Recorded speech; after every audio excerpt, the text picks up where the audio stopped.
wabarakatuh. Alhamdulillah wassalatu wassalamu ala Rasulillah wa ala alihi wa sahbihi wa man walah. Ashhadu an la ilaha illallah wa ashhadu anna Muhammadan abduhu wa rasuluh. Wa ba'd. Fa ayyuhal ikhwah rahimani wa rahimakumullah. Pada malam ini kita akan membahas yaitu beberapa adab dan penghalang doa. Adab-adab berdoa kepada Allah sekaligus penghalang diterimanya doa.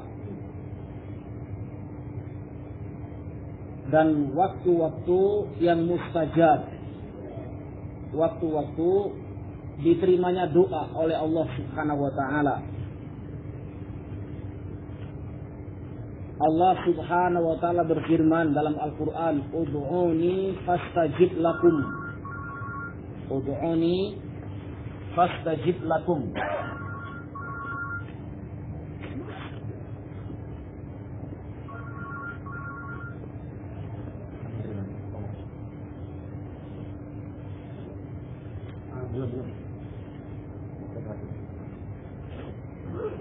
Ud'uni astajib lakum. Hendaklah kalian minta kepadaku, berdoa kepadaku, kata Allah Subhanahu wa taala, niscaya aku kabulkan doa kalian. Ayat ini sungguh sesuatu yang sangat jelas bahwa Allah berjanji atas hambanya mengabulkan doa yang dipanjatkan oleh hambanya. Namun perlu diketahui dalam bab ini ada dua hal yang harus kita perhatikan. Pertama, yaitu cara Allah dalam mengabulkan doa. Yang kedua, syarat-syarat diterimanya doa yang harus kita perhatikan. Para ulama menjelaskan, Ahlus Sunnah, bahwa janji Allah tidak mungkin Allah ingkari. Namun hamba Allah juga harus memenuhi persyaratan agar supaya doa tersebut dikabulkan oleh Allah Subhanahu wa taala untuk diamalkan dan diperhatikan syarat-syarat tersebut.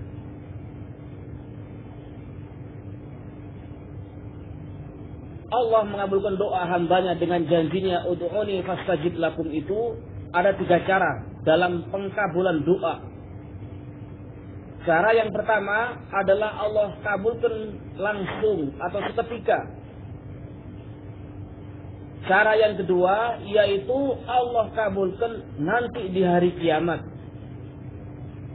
Dan cara yang ketiga yaitu Allah selamatkan dari bala. Tiga hal inilah cara Allah mengabulkan doa hambanya. Dikabulkan langsung, atau nanti di hari kiamat pengkabulan tersebut, atau diselamatkan dari bala, dari berbagai macam musibah yang tentunya tidak menyenangkan hati kita, yang itu merupakan ujian dari Allah Subhanahu wa taala. Oleh karena itu kita harus mengetahui hal itu. Dan di sana banyak lagi penghalang-penghalang diterimanya doa. Misalnya apa? Allah Subhanahu wa taala menyebut mengabulkan doa tersebut hambanya jika tidak terburu-buru. Disebutkan dalam hadis yang sahih, Rasulullah menyatakan bahwa Allah Subhanahu wa taala itu mengabulkan doa malam yasta'jil wa lam yad'u bi qati'atir rahim atau kama qala Rasulullah sallallahu alaihi wasallam. Allah mengabulkan doa hambanya selama hambanya tidak tergesa-gesa, terburu-buru. Misalnya apa? Saya sudah berdoa sekian lama kok enggak dikabul-kabulkan. Saya sudah minta sekian lama enggak diberi-beri. Itu maknanya terburu-buru. Sehingga Allah tidak kabulkan. Karena apa? Karena sifat ketergesa-gesaan tersebut yang menimbulkan berburuk sangka kepada Allah Subhanahu wa taala. Yang kedua, Allah juga tidak mengabulkan ketika doa itu yang dipanjatkan dalam rangka memutus silaturahim. Doanya yaitu agar supaya memutus silaturahim. Doa yang dipanjatkan itu dalam rangka memutus hubungan silaturahim. Na'udzubillah min dzalik. Demikian pula Allah sebutkan dalam hadis yang diriwayatkan Imam Muslim dari sahabat Abu Malik Harith ibn al-Asim al-Ash'ari radhiyallahu anhu. Ketika beliau mendengar Rasulullah sallallahu alaihi wasallam bersabda, "Innallaha thayyibun la yaqbalu illa thayyiban." Wa anna Allah amara al-mu'minin bima amara bihi al-mursalin wa qala ta'ala ya ayyuhar rusul kulu min thayyibati wa'malu salihan wa qala ta'ala ya ayyuhalladzina amanu kulu min thayyibati ma razaqnakum. Kata Rasul sallallahu alaihi wasallam, innallaha thayyibun, Allah itu maha indah, maha baik. La yaqbalu illa thayyiban, dan Allah tidak menerima dari doa atau amalan atau ibadah hambanya kecuali yang baik. Sedekah Allah tidak terima kecuali dari hal-hal yang baik dan halal. Makanya disebutkan dalam hadis yang lain bahwa Allah Subhanahu wa taala tidak menerima sedekah min hulul, sedekah yang disedekahkan dari harta penipuan, harta pencurian, harta perampasan, dan yang sejenisnya. Allah nggak terima sedekah tersebut jika harta diambil atau didapat dari penipuan atau pencurian dan yang sejenisnya. Dan Allah Subhanahu wa taala itu memerintah para rasul sama dengan orang-orang mukmin dalam firman-Nya, wahai para rasul, makan oleh kalian dari yang baik dan beramal solehlah kalian. Ini perintah Allah kepada rasul. Makan dari perkara yang baik dan beramal soleh. Demikian perintah Allah kepada para mukminin, wahai orang-orang mukmin, makan oleh kalian dari apa yang aku rizkikan dari yang baik, halal. Nah, dari dua ayat ini menunjukkan bahwa makanan yang halal itu merupakan penyebab diterimanya doa. Sebaliknya, makanan yang dimakan dari perkara-perkara yang haram penyebab tidak diterimanya doa. Kenapa? Karena Allah itu maha baik dan tidak menerima kecuali hal yang baik.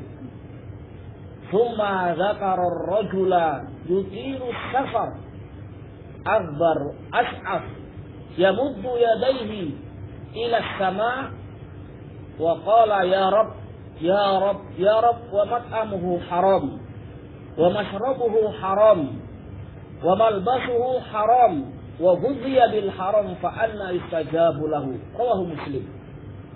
Kemudian Rasulullah menyebutkan tentang kisah seseorang. Orang ini makanannya makanan yang dikonsumsi haram. Minumannya yang diminum haram. Pakaian yang dipakai dari hal-hal yang haram. Dan dia mengkonsumsi hal-hal yang haram. Maka dari mana mau diterima doanya dia? Hadis ini sahih riwayat Imam Muslim yang menjelaskan kepada kita bahwa ketika seseorang mengkonsumsi hal yang haram, makanannya, minumannya, pakaiannya, maka penghalang diterimanya doa itulah yang dia makan dan dia minum dan dia pakai itu. Para ulama ahlu sunnah menyebutkan dari hadis ini bahwa di antara penghalang diterimanya doa adalah mengkonsumsi hal-hal yang haram. Mengkonsumsi perkara-perkara yang haram. Oleh karena itu, karena Allah itu maha baik dan tidak menerima kecuali yang baik, maka ini cambuk bagi kita untuk lebih selektif dalam mencari nafkah, memakan maupun meminum dan mengenakan baju supaya benar-benar terpilih dari hal-hal yang halal. Hadis ini sangatlah mulia Hadis ini sangatlah mulia karena hadis ini termasuk bagian dalam Islam yang menjadi putaran Islam dalam ibadah Muslim hamba Allah kepada Allah Subhanahu wa taala untuk memperhatikan dua hal, yaitu hendaklah kita berusaha menyuguhkan kepada Allah yang halal dan baik. Halal hukumnya baik di bawah bimbingan Rasulullah SAW. Ibadah pun juga demikian. Sebagaimana yang telah saya jelaskan tadi pagi, bahwa Allah Subhanahu wa taala tidak menerima amalan ibadah hambanya kecuali memenuhi dua persyaratan. Syarat yang pertama ikhlas karena Allah.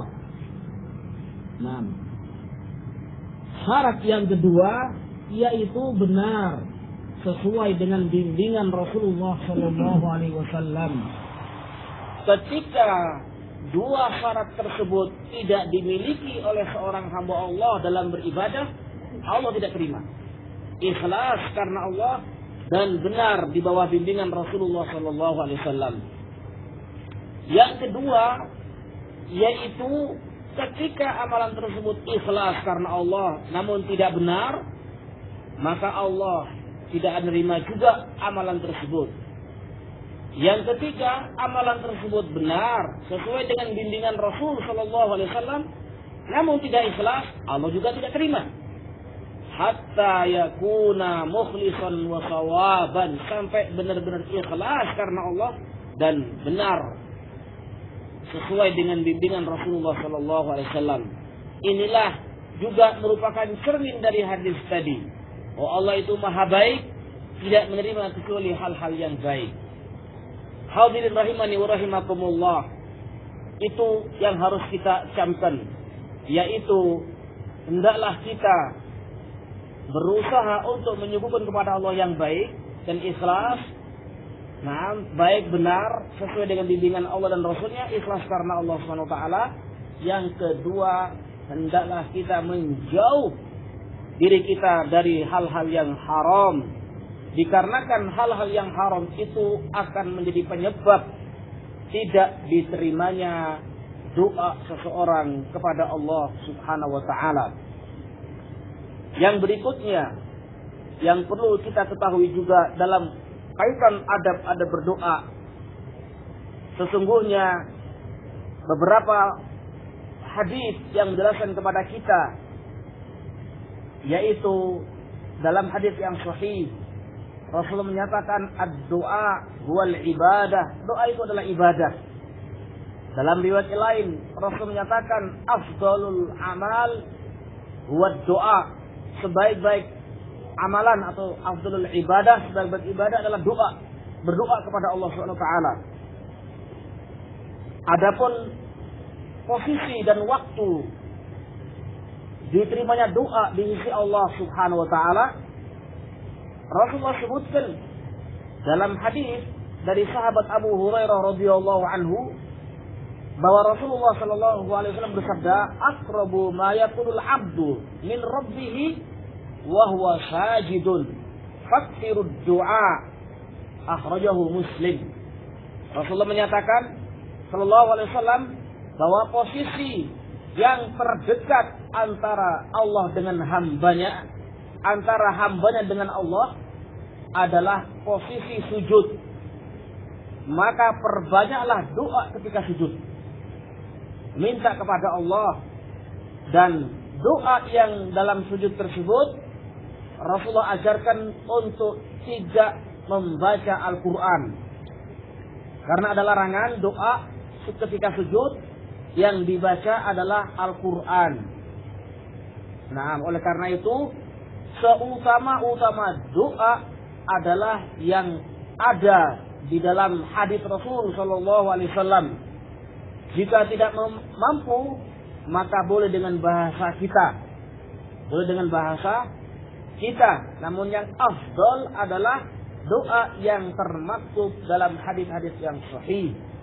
Misalnya apa? Banyak yang Rasul sebutkan dalam hadis-hadis yang sahih. Allahumma a'inni ala zikrika wa syukrika wa husni ibadatik.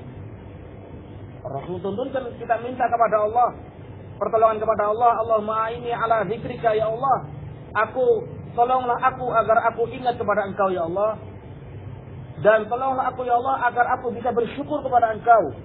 Dan tolonglah aku, ya Allah, agar supaya aku beribadah kepada Engkau dengan ibadah yang baik, yang ikhlas dan benar tadi. Ini salah satu contoh doa yang sahih dalam sebuah hadis.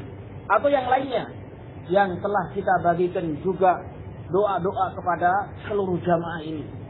Atau bisa membaca di hadis-hadis yang lain di Hisnul Muslim, yang itu kumpulan doa-doa yang sahih. Yang berikutnya, Rasulullah SAW menyebutkan dalam hadis yang diriwayatkan dari Anas bin Malik radhiyallahu anhu, bahwa Rasulullah menyatakan, ad-du'a bainal adzan wal iqamah la yuraddu, akhrajahu Tirmidzi. Doa antara azan dan iqamah tidak ditolak oleh Allah Subhanahu wa taala. Doa antara azan dan iqamah tidak ditolak oleh Allah Subhanahu wa taala. Hadis ini diriwayatkan Tirmidzi dan disahihkan oleh Syekh Albani rahimahullah.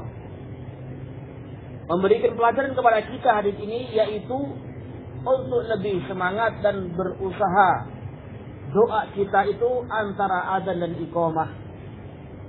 Oleh karena itu, maka hendaklah kita biasakan dalam keseharian kita ketika kita ke masjid, antara azan dan iqamah tersebut kita manfaatkan untuk berdoa kepada Allah Subhanahu wa taala. Demikian pula dengan izin Allah, perjalanan kita yang akan kita tuju insyaallah taala ke tanah haram, Madinah atau Makkah Nabawiyah, Makkah Al-Mukarramah, Madinah Nabawiyah pun juga demikian. Penuhi hari-hari kita dengan ibadah kepada Allah yang benar dan doa kepada Allah Subhanahu wa taala. Yang berikutnya dari sahabat Abu Hurairah juga radhiyallahu anhu. Hadis ini sahih. Rasulullah menyatakan, yanzilu Rabbuna tabaraka wa ta'ala fi kulli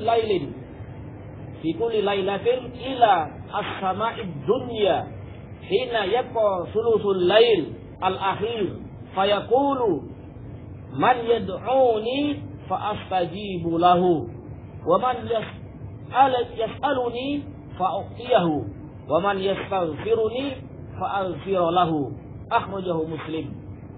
Rasulullah sallallahu alaihi wasallam bersabda bahwa Allah tabaraka wa taala turun ke langit dunia ini ketika di sepertiga malam yang terakhir.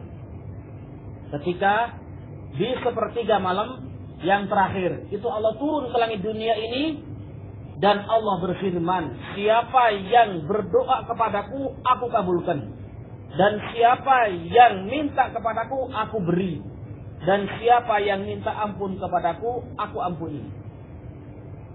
Oleh karena itu, maka di sepertiga malam yang terakhir hendaklah kita berusaha, terlebih-lebih nanti dengan izin Allah di tanah haram, kita manfaatkan waktu-waktu kita untuk ibadah dan doa kepada Allah Subhanahu wa taala demi kebaikan dunia kita dan akhirat kita, anak-anak kita, istri-istri kita, orang tua kita, dan kaum muslimin saudara kita secara umum, untuk diberi kebaikan dunia dan akhiratnya, yaitu amalan soleh, ilmu yang bermanfaat, dan ampunan dari Allah dan surga dari Allah Subhanahu wa taala.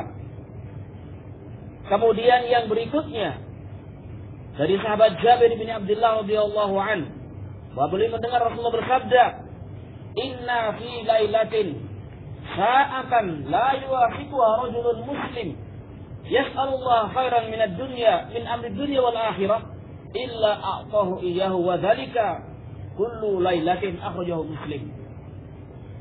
Hadis ini dari sahabat Jabir bin Abdullah, beliau mendengar Rasul bersabda, sesungguhnya di malam itu ada waktu yang waktu itu tatkala seorang muslim menepati waktu itu dan minta kepada Allah kebaikan dunia dan akhiratnya, Allah akan mengabulkan doa tersebut, dan ini tiap-tiap malam. Kapan itu? Nah, para ulama berpendapat sebagiannya mulai dari isya sampai subuh. Sebagian lagi yang lain mereka menyandarkan hadis tadi, yaitu di sepertiga malam yang terakhir. Karena hadisnya sahih. Al-muhim, inti malam tersebut adalah mulai dari maghrib sampai subuh. Inilah doa, di situ ada waktu mustajab. Oleh karena itu, hendaklah kita jangan meninggalkan waktu-waktu yang mulia ini, terkhusus di sepertiga malam yang terakhir. Kapan waktu itu? Tinggal kita bagi. Kalau seandainya maghrib itu jam 6, subuh jam 6, maka sepertiganya yang terakhir jam berapa? Kurang lebih? Jam 3. Ya, jam 2 ke atas. 2 jam 3, antara itu. Jadi kalau seandainya maghribnya jam 6 dan subuhnya jam 6, untuk lebih mudah kita menghitungnya. Adalah kita bangun dan berdoa kepada Allah Subhanahu wa taala. Kita sebagai musafirin juga usahakan jangan meninggalkan salat witir. Karena Rasulullah tidak pernah meninggalkan, baik Rasulullah safar maupun tidak safar. Yang terakhir pada majelis ini, yaitu hendaklah kita juga banyak berdoa karena posisi kita ini safar. Karena safar, bepergian ini termasuk bagian dari diterimanya doa. Sebagaimana hadis tadi. Nah, dan hadis yang ini juga Rasulullah sebutkan, yang juga diriwayatkan Imam Muslim dari sahabat Abu Darda radhiyallahu an, bahwa Rasulullah menyatakan, "Ma min 'abdin muslimin yad'u li akhihi bi dhahril ghaibi illa qala al-malaku wa laka bimislim." Kata Rasulullah sallallahu alaihi wasallam, tidaklah seorang hamba muslim yang dia berdoa kebaikan untuk saudaranya. Ini umum sifatnya, baik yang berhubungan dengan kerabat maupun sebagai seorang muslim, kondisi dia sedang safar, melainkan malaikat menyatakan kepada orang tersebut, kamu juga mendapat seperti yang kamu doakan tersebut. Artinya apa? Bagi seorang muslim yang mendoakan saudaranya kebaikan, maka malaikat juga mendoakan kepada orang muslim yang mendoakan tersebut seperti yang dia doakan kepada saudaranya dari kebaikan tersebut. Nah, hal ini juga kita jangan menyia-nyiakan waktu.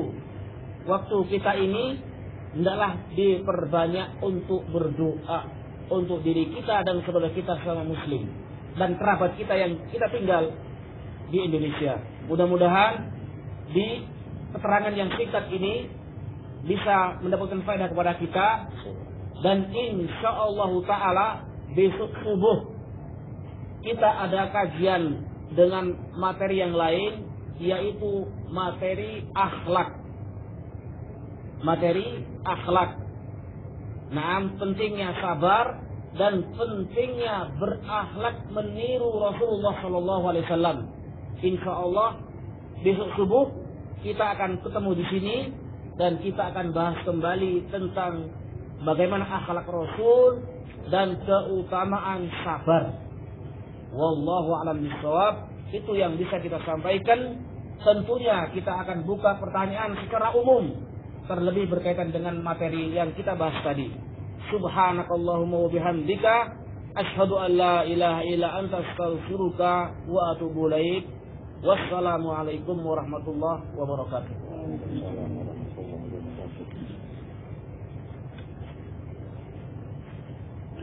Nah, kita nanya ya. Bagaimana dengan doa setelah sholat fardu? Setelah sholat fardu, Rasulullah Shallallahu Alaihi Wasallam langsung berzikir,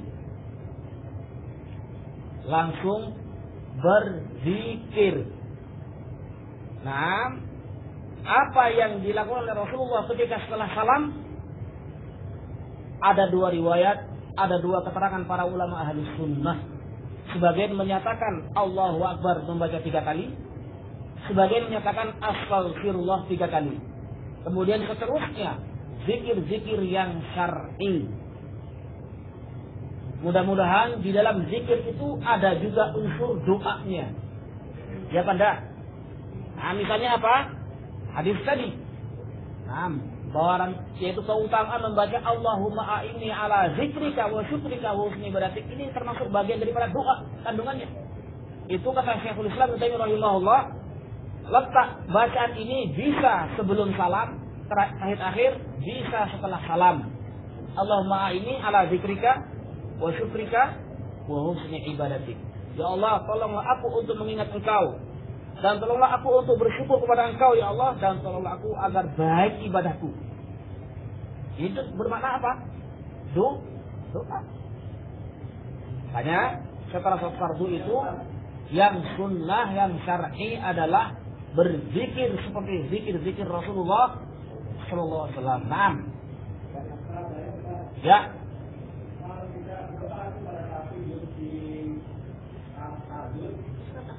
Ya. Apa kata tadi? Apa pertanyaannya? Apa waktu sujud? Kenapa? Ya. Oh, bebas. Nah, yang penting waktu sujud. Cuman bagi imam, seorang imam hendaklah memperhatikan makmumnya, jangan lama-lama sujud, karena makmum juga punya hak dalam bab ini. Kalau kita sholat witir misalnya, tahajud atau yang lainnya, sunnah-sunnah yang lain, silahkan perbanyak doa ketika sedang sujud. Tidak ada pengkhususan apakah sujud terakhir atau sujud pertama, tidak ada. Setiap sujud tidak boleh kita mengkhususkan sesuatu ibadah tanpa ada pengkhususan dari Rasulullah SAW. Berarti hukumnya umum. Kapanpun dia sujud ketika sholat, ya itulah waktu mustajab. Nah, nyambung Ustaz. Nyambung ya. Saya pernah dengar itu katanya ketika sujud doa itu nggak boleh sampai keluar suara. Doa gimana? Maksudnya nggak keluar suara gimana? Jadi dalam hati aja, jangan sampai terucap gitu. Kata kalau terucap membatalkan si sholatnya katanya. Enggak. Doa itu terucap, tapi tidak keras tentunya. Nah, karena itu ada perintahnya dalam Al-Quran. Doa kata Allah dalam Al-Quran, na'am tadarruan wa khufyah atau khifah dunal jahr. Kalian minta kepada Allah itu tadarru, tawadhu kepada Allah dan khufyah, yaitu lirih. Boleh. Naam. Bergerak bibir. Sebentar dulu. Ini ada surat dari sini. Bismillah. Dan saya mempunyai saudara yang pekerjaannya seperti dukun. Bila ada acara, beliau sering mengirimi makanan ke rumah kami. Halalkah makanan tersebut, wahai Ustaz? Pertama, kita berlindung kepada Allah dari perdukunan. Ini penting. Karena Rasul menyatakan apa? Man ataka hinan au arrafan fasa'alahu fala tubbalu sholatuhu arba'ina yauman. Barang siapa yang datang ke dukun, tukang tebak itu datang saja dan tanya, 40 hari sholatnya nggak diterima. Datang tok, tanya itu aja. Tetapi kalau membenarkan ucapan dukun, maka dia telah mengingkari risalah yang Allah utus kepada Rasulullah SAW. Lebih berat lagi. Oleh karena itu yang paling penting. Jangan sekali-kali kita mendekat kepada dukun. Na'udzubillah. Karena dia adalah tauhid. Pimpinannya tauhid yang melampaui batas hukum-hukum Allah. Dan pelakunya ini ketika dia ngerti agama dan dinasihati sudah tahu dan sebagainya, bisa keluar dari Islam, kafir, musyrik. Na'udzubillah min dzalik. Yang kedua, ketika mengirimi makanan, halalkah makanan tersebut? Nah, di sini ada penjelasan. Ketika makanan tersebut memang pasti dari hasil dukunnya yang itu haram. Jadi kata Rasulullah SAW, nah termasuk yaitu harta yang khabith, yang jelek, yang haram adalah harta naudzubillah yaitu dari pedukunan dan harta dari naudzubillah pelacuran. Harta dari apa? Pelacuran, naudzubillah min dzalik. Nah, maka kita menghindar dari makanan tersebut dalam rangka menghindar dari perbuatan yang haram tadi.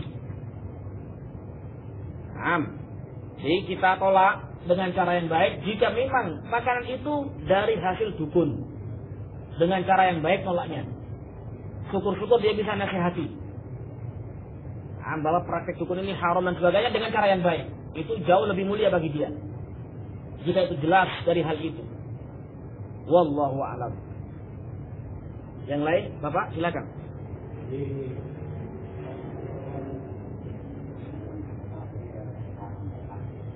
Tuh. Bukan rampasan, perampokan. Iya. Bukan.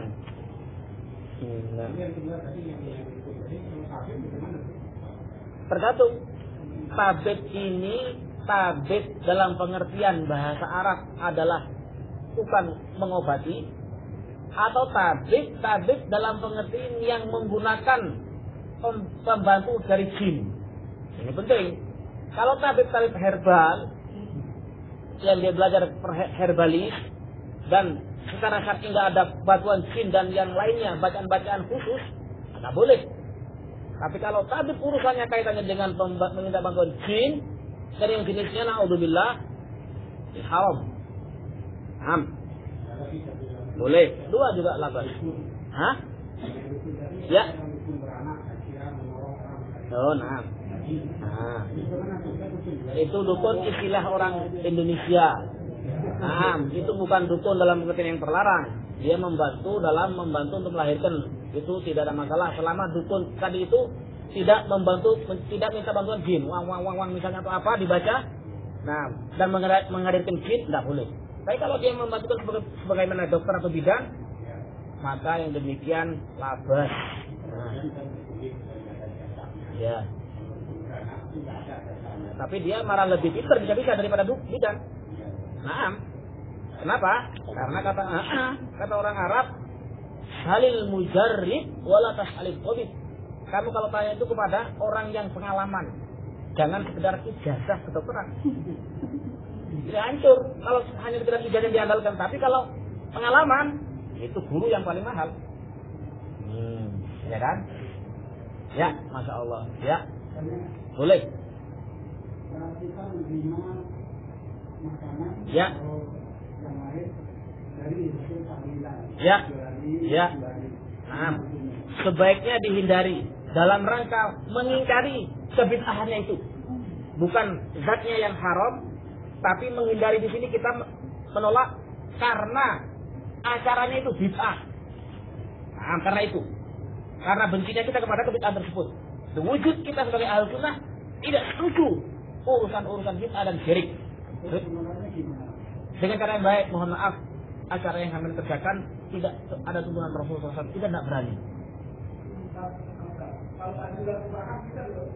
Sudah kemakan tuh gimana lagi? Iya, sudah kemakan, mau siapa lagi? Mau dikeluarkan repot antum. Berarti saya tahu. Kalau menerima Bapak jelas ya? Alhamdulillah. Kalau menerima makanan dari orang kafir, menerima makanan dari orang kafir dalam pengertian Yahudi dan Nasara boleh, selama bukan yang haram yang disuguhkan. Tapi kalau misalkan makanan itu dari hajatan dia, misalkan syukuran dan latihan mereka. Kalau acara ya, ritual mereka tidak boleh. Atalan atau yang lain tidak boleh. Ditolak dengan cara yang baik. Tutup wajah, dulu, ini dulu. Kalau misalnya sujud kan kita berdoa dengan bahasa Indonesia misalnya nggak bisa ya apa hadis tadi. Itu apakah masuk dalam kita? Tidak. Jika memang dia nggak tahu betul, boleh. Pelan. Hanya enggak Syekh Abdul Rahman yang berkata demikian. Hafizahullah. Karena nggak ngerti dia nggak bisa. Tadi kita minta kepada Allah Taala. Yang jawab siapa? Syekh Abdurrahman. Yang mana Syekh Abdurrahman ini Al-Adni dipuji oleh Syarabi orang yang alim. Dan Syekh Mubil juga ngomong demikian. Kalau kalian ada perselisihan tentang masalah fikih, kembali kepada Abdurrahman. Yaman. Alhamdulillah. Mengusap wajah setelah berdoa, hadisnya semua lemah. Mengusap wajah setelah berdoa, hadisnya semua lemah, dhaif. Jadi tidak bisa dipakai. Adabnya berdoa itu? Adabnya berdoa memelas dan bertawasul kepada Allah. Memelas dan bertawasul kepada Allah. Ya Rahman, Ya Rahim, misalnya. Nah, dan yang sejenis itu. Memelas kepada Allah Taala. Nah. Mengangkat tangan itu saat kapan? Mengangkat tangan saat Rasulullah merintahkan kita dan mengajari kita mengangkat tangan. Ketika tidak dituntun Rasulullah untuk tidak mengangkat tangan, sebaiknya tidak mengangkat tangan. Tapi ketika Rasul mengajarkan, ya kita angkat tangan. Misalnya ketika Arafah. Nah, ketika di Ka'bah nanti di mana? Safa itu. Nah, dan tempat-tempat yang lain yang Rasulullah ajarkan untuk mengangkat tangan. Yang tidak, sebaiknya tidak. Multazam, ya betul. Termasuk yang malah merapat ke kalau bisa ke Ka'bah. Wallahu a'lam. Yang lain? Di luar konteks. Kita dulu, yang ibu-ibu sudah selesai ini. Nah, nonton. Kalau kita ini biasanya kita diundang oleh orang muslim ya. Dia melaksanakan apa? Kegiatan itu di luar gereja. Ya. Kita undang gedung. Itu datang apa enggak? Enggak. Ya. Nah, makanya menjadi saksi antum. Ya benar. Saksikan kamahada, jangan. Ya kan saksi itu. Nah, saksi untuk pernikahan. Pernikahan adalah masalah ritual yang syar'i dalam Islam. Nah, ketika menyaksikan itu ada pembaptisan di situ dan yang lainnya. Na'udzubillah. Jangan. Baik. Mungkin itu dulu. Pertanyaannya ditampung lagi. Nah, dikumpulkan besok subuh. Nah. Subhanakallahumma bihamdika asyhadu an la ilaha illa anta astaghfiruka wa atubu ilaik. Assalamualaikum warahmatullahi wabarakatuh. Bapak-bapak, ini perlu disampaikan juga.